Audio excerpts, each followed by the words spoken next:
બેન આવી જાઓ, મનીષા બેન. ઓ મનીષા બેન આવી જાઓ.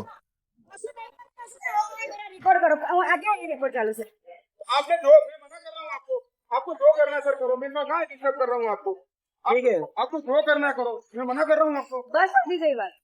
નમસ્કાર, હું Vinod Parmar, Gujarat state president hospital care committee આમ આદમી પાર્ટી. ગઈકાલે રાત્રે એક સિવિલ હોસ્પિટલમાં એક બનાવ બન્યો. G10 દાખલ જે છોકરો છે એને કંઈક બેડ બદલવાની બાબતમાં એક અભદ્ર કહેવાય અને આમ અછાતું કહેવું વર્તન અહીંના સલામતીના માણસોએ કર્યું. એ દર્દીને જે એડમિટ દર્દી છે એને માર માર્યો. એનો મતલબ એ થાય કે અહીંયા એમને બધાને વાણી સ્વાતંત્રતા આપી દીધી છે. અહીંયાથી ઉપરી સાહેબોએ કોઈનું કશું ચાલવા નહીં દેવાનું. દર્દીને કઈ જરૂર છે તો એ દર્દી વાત ના કરી શકે એ રીતે અસમંજસ ઊભી કરી છે આ લોકોએ. મારો કહેવા મતલબ એ છે કે આમનું કહેવું કે સિક્યુરિટી વાળા અહીં હતા નહીં, બરાબર છે, તો આરએસ સિક્યુરિટીને અહીંયા કોન્ટ્રાક્ટ આપેલો છે. તો કોન્ટ્રાક્ટ તમે તો સિક્યુરિટીને આપ્યો છે તો એની ઉપર પણ સલામતી ગ્રુપ ક્યાંથી આવ્યું તમારી પાસેથી?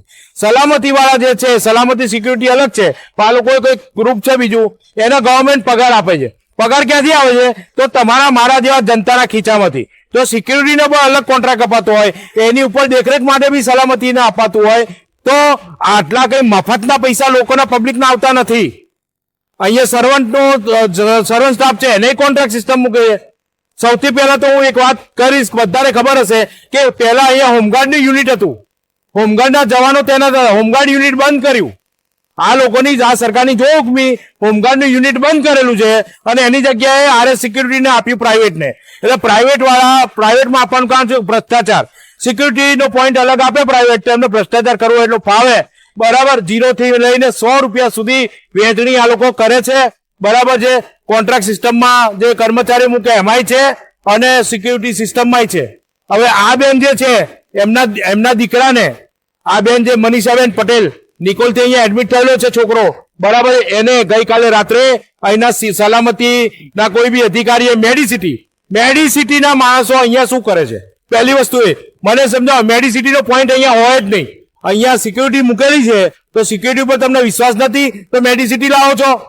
તો સિક્યુરિટી પર વિશ્વાસ તો સિક્યુરિટી કાઢો અહીંથી. હોમગાર્ડ હતું એ બરાબર હતું, હોમગાર્ડને ગવર્મેન્ટ પગાર આપતી હતી, પણ આ લોકોને કોન્ટ્રાક્ટમાં મૂકવામાં એટલા માટે રસ છે કે એમને ભ્રષ્ટાચાર કરી શકાય. પૈસા તમારા મારા ખીચાના જાય છે. જનતાએ સમજવાની અને જાગવાની જરૂર છે. આપના ટેક્સના પૈસાથી હોસ્પિટલો ચાલે છે, બધું આપણા પૈસાથી ચાલે છે. જાહેર જીવનનું જે બી ચાલતું હોય, કોઈના તાઇફા આવે, આ લોકો પગારો અમુક ટાઈમે સમયસર નથી ચૂકવતા, બસ એમના તાઇફા કરવા હોય જે સરકારના, એ કરે છે બિંદાસ. અહીંયા દર્દીઓને તકલીફ.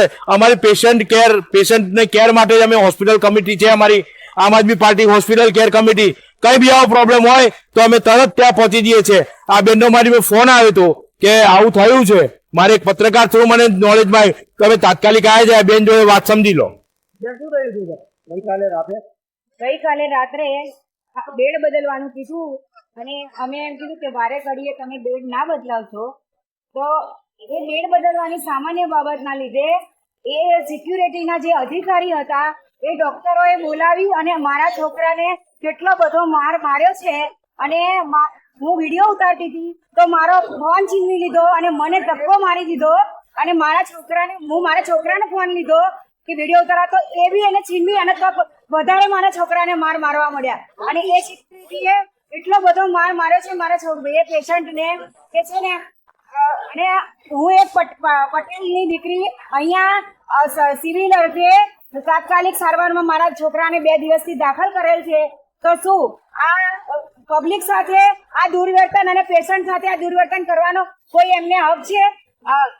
અને મને પાછું હું ફરિયાદ કરવા જાઉં છું તો મારું સ્ટેટમેન્ટ બદલાવા મને પ્રેશર કરવામાં આવે છે અને મારી ફરિયાદ લેવા નથી આવતી.